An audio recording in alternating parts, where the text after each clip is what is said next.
Esse cara foi uma das maiores promessas do basquete universitário de todos os tempos. Foi até mesmo comparado a Kobe Bryant durante a sua faculdade. Já foi elogiado pelo presidente dos Estados Unidos como o melhor jogador da NCAA. No entanto, o rumo de sua carreira mudou drasticamente e hoje ele é visto como uma das maiores decepções da história da NBA. E neste vídeo vamos ver o quão bom ou quão ruim realmente é o primeiro Stephen Curry da história.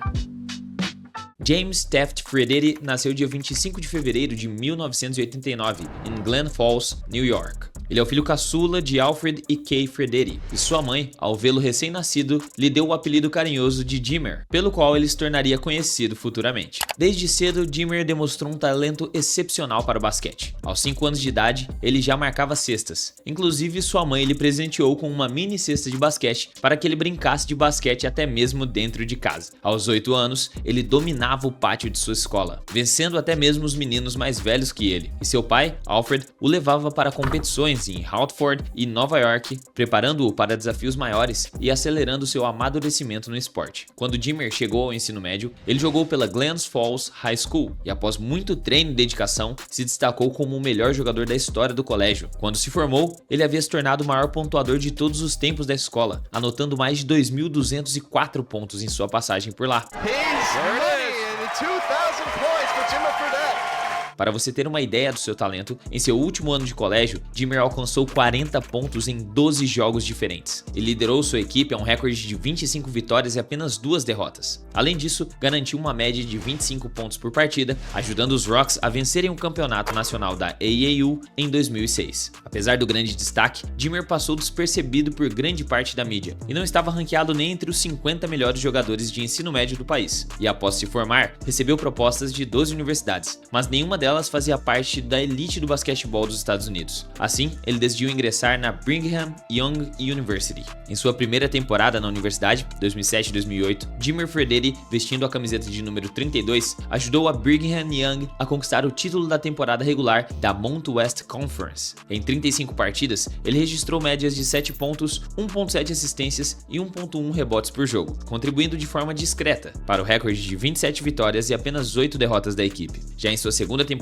2008-2009, Fredette demonstrou uma grande evolução, aumentando suas médias agora para 16,2 pontos, 4,1 assistências e 3 rebotes por jogo. Esse desempenho o destacou como o primeiro armador da BYU a ser selecionado para a equipe ideal da conferência desde 1990. Na sua temporada de junior, Jimmer elevou ainda mais o nível de seu jogo e começou a atrair a atenção da mídia, após uma partida de 49 pontos contra a Faculdade do Arizona, e suas médias seguiram crescendo, agora em seu terceiro ano, atingindo 22,1 pontos, 4,7 assistências e 3,1 rebotes por partida, levando a Brigham a chegar à segunda rodada da NCAA pela primeira vez em 17 anos, ainda igualando o recorde de pontos na competição após uma atuação de 37 pontos com 2 prorrogações em uma vitória contra o Flórida, sendo o principal jogador da campanha e consolidando-se como um dos melhores jogadores de sua conferência. Ele até considerou inscrever-se no draft da NBA de 2010, mas por não estar tão bem ranqueado, sendo previsto para a 30ª escolha, ele decidiu retornar para jogar sua última temporada de faculdade. E agora, chegando na sua temporada de senior, foi quando Jimmer atingiu o auge de sua carreira universitária e as coisas ficaram insanas, pois verdadeiramente foi um ano iluminado. Ele fez 47 pontos logo de cara contra a Faculdade de Utah, inclusive vencendo o relógio do primeiro tempo com um arremesso quase do meio da quadra. Logo em seguida fez 39 pontos contra a Faculdade UNLV, 33 pontos contra a Faculdade do Arizona,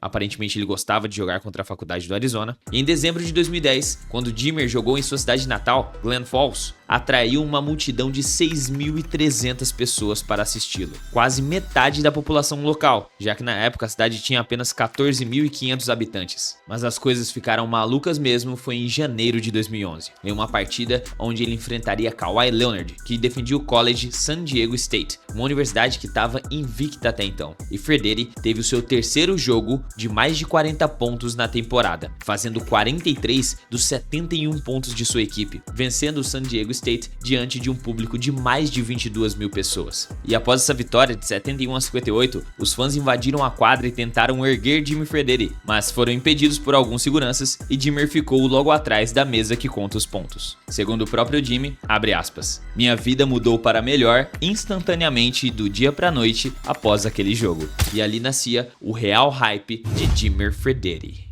There's nobody on a collegiate level who's had more impact than Jimmer Fredette. Jimmer Fredette. Jimmer Fredette. Jimmer Fredette. Jimmermania, Jim Sanity, call it what you want. You just got Jimmered. Deep one over Tapley, hit it! What are you supposed to do with that? You see all the highlights, and then you sit here and see it in person and your jaw drops. Anotando surreais 28,9 pontos, 4,3 assistências e 3,4 rebotes de média, o seu estilo de jogo passou a atrair multidões para as arenas. Sabe de onde a gente vê o Stephen Curry e o Trae Young arremessarem hoje em dia? Então, essa região era conhecida como Jimmer Range, traduzido o alcance de Jimmer, já que só ele convertia arremessos dali. That's his range, no question. De uma temporada para outra, ele saiu de um dos melhores de sua posição para o mais hypado jogador de todos os Estados Unidos. O país parou com a febre Jimmer Fredette. Toda semana as pessoas lotavam as arenas para ver ele acertar arremessos de todo o canto da quadra. Ele pontuava com uma facilidade impressionante. E a sua única fraqueza realmente era a defesa. Mas contanto que ele estivesse fazendo seus 30 pontos por jogo, absolutamente ninguém se importava. Nenhum jogador da NCAA poderia marcar os arremessos de Jimmer Fredette. Suas partidas estavam sendo transmitidas em rede nacional, de tanto que os espectadores cobravam as emissoras, e seu desempenho chamou a atenção até mesmo do presidente dos Estados Unidos na época, Barack Obama, que o elogiou dizendo, abre aspas, inacreditável, melhor pontuador do país sem dúvidas, um grande talento, não só de Obama, mas também de Kevin Durant, que tweetou que Jimmer Fredette era o melhor pontuador do mundo. Okay, well, this Twitter just came up tonight from Kevin Durant. Well, he says Jimmer Fredette is the best scorer in the world, exclamation point. Your thoughts? You know, I think I have to disagree with him a little on that. I think that he's the best scorer in the world right now. I appreciate it though, Kevin. I really appreciate that.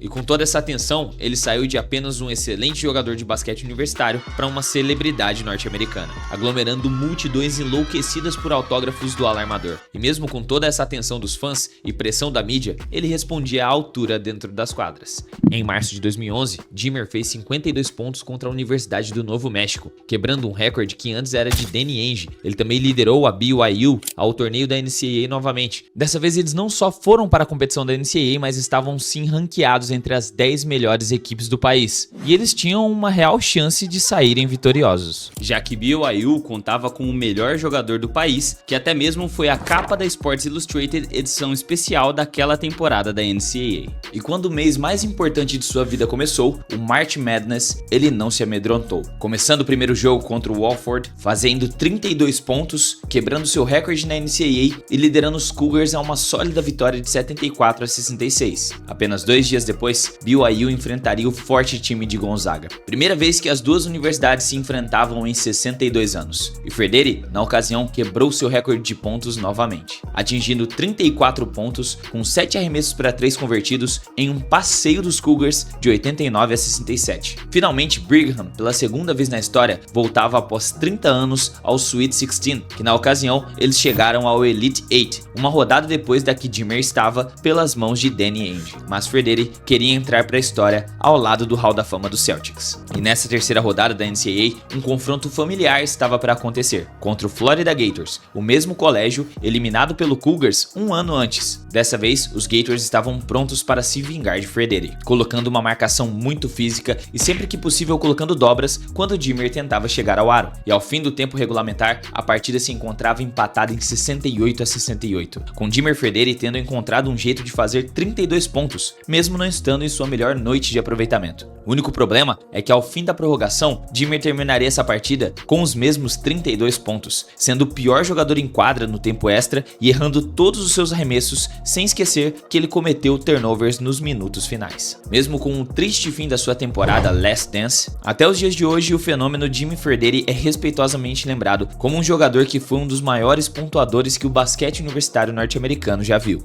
Ao final dessa temporada, Fredette foi eleito para o First Team All-American pela Fox Sports e por unanimidade foi reconhecido como o melhor jogador universitário do ano e para coroar sua trajetória ainda recebeu o prêmio ESPY como o melhor atleta universitário masculino de 2011, encerrando sua carreira universitária com chave de ouro, tendo quebrado apenas 17 recordes contando a sua faculdade e a conferência de Mountain West.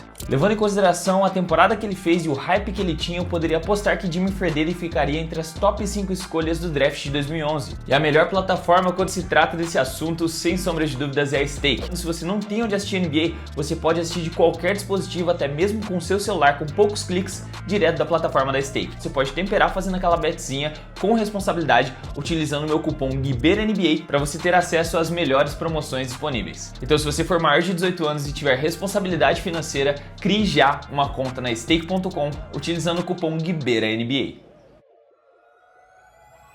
Jimmer, após se inscrever para o draft da NBA de 2011, em meio a uma das classes mais talentosas da década, com Kyrie Irving, Derrick Williams e Kemba Walker, Frederick foi selecionado como a 10ª escolha geral pelo Milwaukee Bucks, na frente de nomes como Kawhi Leonard, Klay Thompson e Jimmy Butler. Porém, ele foi rapidamente negociado para o Sacramento Kings, o que deixou os fãs do Bucks bem irritados. Após sua chegada, as vendas de camisas do Sacramento cresceram absurdamente. Todos queriam uma jersey do calouro com o número 7. Para vocês terem uma noção, as vendas aumentaram em 540% nas mercadorias do Sacramento Kings, fazendo com que esgotasse sua camiseta em todas as lojas na cidade de Sacramento. Frederick fez a sua estreia como novato em um jogo de pré-temporada contra o Golden State Warriors, partida em que ele marcaria 21 pontos e 4 rebotes, mais do que o necessário para os fãs criarem uma expectativa enorme no rapaz. No entanto, no seu primeiro jogo como profissional, da temporada 2011-2012, ele começaria saindo do banco de reservas, e no todo, ele teve uma média razoável para um novato. Anotou 7,6 pontos, 1,8 assistências e 1,2 rebotes por jogo. O Sacramento terminaria aquela temporada como o penúltimo colocado, com 22 vitórias e 44 derrotas. Mas a expectativa como o melhor jogador universitário do país acabou deixando algo claro: o seu estilo de jogo não se adaptou de imediato para a NBA. Jimmer sentiu o quão difícil era jogar na maior liga de basquete do mundo, e ainda por cima, tendo 1,88 m e não sendo um bom defensor, aos poucos ele foi tendo sua minutagem reduzida, mesmo estando em uma equipe fraca como o Kings naquela época. E em sua segunda temporada, 2012-2013, os números começaram a cair, para 7,2 pontos, somados a 1,3 assistências e 1 rebote por partida. E o Sacramento ainda no fundo da Conferência Oeste. E na segunda temporada de NBA é geralmente quando os jogadores começam a se destacar, começam a ganhar mais minutagem de quadra. Com o Jimmy foi totalmente ao contrário, e quando estava começando a sua terceira temporada, os seus dias estavam contados. Tendo uma queda assustadora nas médias para 5,6 pontos, definitivamente muito abaixo das expectativas, Jimmy agora raramente se via em quadra. E por mais que ele não fosse o mesmo jogador que foi na faculdade, ele ainda era um bom arremessador. Ele teve médias de 42% para 3 pontos em 2012-2013 e 48% para 3 pontos em 2013-2014. Ainda assim, o Sacramento Kings rescindiu o contrato com ele no meio da temporada regular. Após ficar como agente livre, Jimmer Frederick assinou um contrato com o Chicago Bulls para o restante da temporada 13-14, mas jogou apenas 8 jogos. Vindo do banco de reservas, ele fez apenas 4 pontos por partida, com poucas oportunidades, sem um impacto significativo na equipe e tendo se tornado um dos piores defensores de toda a NBA, o Chicago Bulls optou por não renovar o contrato com ele, deixando Jimmer novamente como agente livre. Na temporada 2014-2015, Jimmer conseguiu assinar com uma nova franquia, o New Orleans Pelicans. Por lá, mais uma vez ele não conseguiu se firmar na rotação do time. Frederick esteve presente em 50 partidas, marcando uma média de 3,6 pontos e entregando 1,2 assistências por jogo. E após apenas uma temporada com pouco espaço no Pelicano, ele teve dificuldades em encontrar espaço em qualquer time da NBA, indo então jogar na D-League, na temporada 2015-2016, pelo Westchester Knicks. Em pouco tempo, Jimmer se adaptou à nova competição e anotava 30 pontos quase todas as noites. E com esse destaque, ele foi chamado para o All-Star Game da D-League, onde teve uma grande noite, fazendo 35 pontos, 8 assistências e 6 rebotes em apenas 25 minutos jogados. E essas atuações, totalmente fora da curva, acabaram chamando a atenção do New York Knicks, que viu um novo potencial em Frederick e ofereceu um contrato de 10 dias na equipe principal. No entanto, Jimmer novamente não performou bem e teve apenas uma média de 3,5 pontos por partida, e ao fim dos seus 10 dias de contrato, o Knicks optou pela não renovação, e Frederick retornou ao Westchester. Naquele momento, Jimmer percebeu que não teria mais chances na NBA, e decidiu buscar novos objetivos para sua carreira, optando por cruzar o oceano e ir jogar na China, assinando com o Shanghai Sharks. Por lá, com os ares renovados, Frederick rapidamente mostrou ao que veio, destacando-se como um dos melhores jogadores na liga chinesa de basquete, e em seu segundo mês, Jimmy fez uma partida histórica, de 73 pontos, o destaque foi tanto que ele foi eleito o MVP da temporada regular de 2016-2017, com médias impressionantes de 37,6 pontos, 8,2 rebotes e 4,2 assistências por jogo, conduzindo o Shanghai Sharks aos playoffs após muitas temporadas de fora da competição. Assim, ele reassinou por mais 2 temporadas e oficialmente voltou a jogar como se estivesse na faculdade. Em 2017, ele quebrou novamente o seu recorde de carreira, atingindo 75 pontos em uma derrota para o Beicong Fly Dragons. E uma coisa que ficou bem clara, Jimmer era bom demais para a liga chinesa de basquete, porém ruim demais para jogar na NBA. E após 3 temporadas, ele se tornou um verdadeiro ídolo na China, consolidando-se como um dos maiores pontuadores da história do Shanghai Sharks. E ao final da temporada 2018-2019, ele recebeu mais uma oportunidade de retornar à NBA, o que foi uma baita surpresa positiva para o atleta, e ele assinou um contrato não garantido de 2 temporadas com o Phoenix Suns. Seu retorno oficial aconteceu já na partida de estreia da temporada 2019-2020. Na estreia da temporada regular, logo no primeiro jogo, onde ele enfrentou o Utah Jazz, e Jimmer Fredette foi ovacionado de pé. No entanto, após disputar apenas 6 partidas e registrar médias de 3,7 pontos por jogo, o Phoenix Suns anunciou em junho de 2019 a rescisão do contrato de Fredette, encerrando assim a sua última passagem na NBA.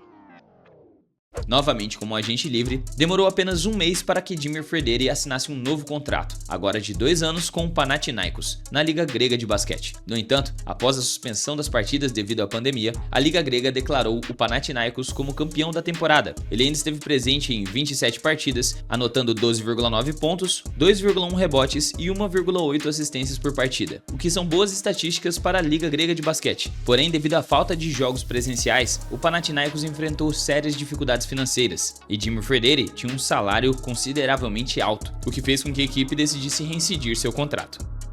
Após deixar a equipe grega, 1 mês depois, ele retornou à China para jogar pelo Shanghai Sharks em sua segunda passagem no time. Mas por lá, ele não ficou muito tempo. Ele defendeu o Sharks por mais 2 temporadas, 2020 e 2021, e ainda jogando em alto nível. Mas com o fim da temporada de 2021, Fredette não retornaria às quadras do Shanghai. E apesar dele não ter oficialmente aposentado do basquete profissional, muita coisa mudou em sua carreira desde então. Mais especificamente em outubro de 2022, quando ele decidiu competir em um torneio de basquete 3x3 no Red Bull USA Basketball 3x East Regional, que ocorreu em Nova York. E nessa competição, ele jogou muito bem, ajudou a equipe do NIC Blue a conquistar o título do evento e foi convocado para a seleção dos Estados Unidos na Copa do Mundo FIBA de 3x3, torneio em que ele esteve presente em 2023 e conquistando a medalha de prata, sendo selecionado para o time ideal do torneio. Em 2024, Jimmer representou os Estados Unidos nas Olimpíadas de Paris, fazendo parte da primeira seleção masculina de basquete 3x3 da história dos Estados Unidos a competir nos Jogos Olímpicos. Infelizmente, Fredette sofreu uma ruptura no adutor durante o segundo jogo na fase de grupos, o que o impediu de participar das 4 partidas seguintes, que no final das contas os Estados Unidos acabou não conquistando uma medalha na modalidade. Hoje, Jimmer Fredette se encontra com 35 anos e continua fazendo o que mais ama, jogar basquete. Na modalidade em que ele está competindo atualmente, de 3x3, se tornou um dos melhores do mundo, assim como se tornou o Michael Jordan chinês durante 5 temporadas. Mas a parte mais inspiradora de Jimmer Fredette, em minha humilde opinião, é a sua resiliência, já que ele saiu de o mais hypado e o maior fenômeno universitário da década de 2010 para um dos piores jogadores da NBA, e mesmo assim ele nunca desistiu de viver o seu sonho, que é ganhar a vida jogando basquete. Nunca deixou que os comentários negativos e as críticas das pessoas e da mídia o fizessem desistir de fazer o que ele verdadeiramente ama. Se você gostou desse vídeo, considere apoiar o canal se inscrevendo aqui embaixo. Muito obrigado aos membros que também ajudam diretamente esse canal, e eu te vejo no próximo vídeo. Então até a próxima e falou!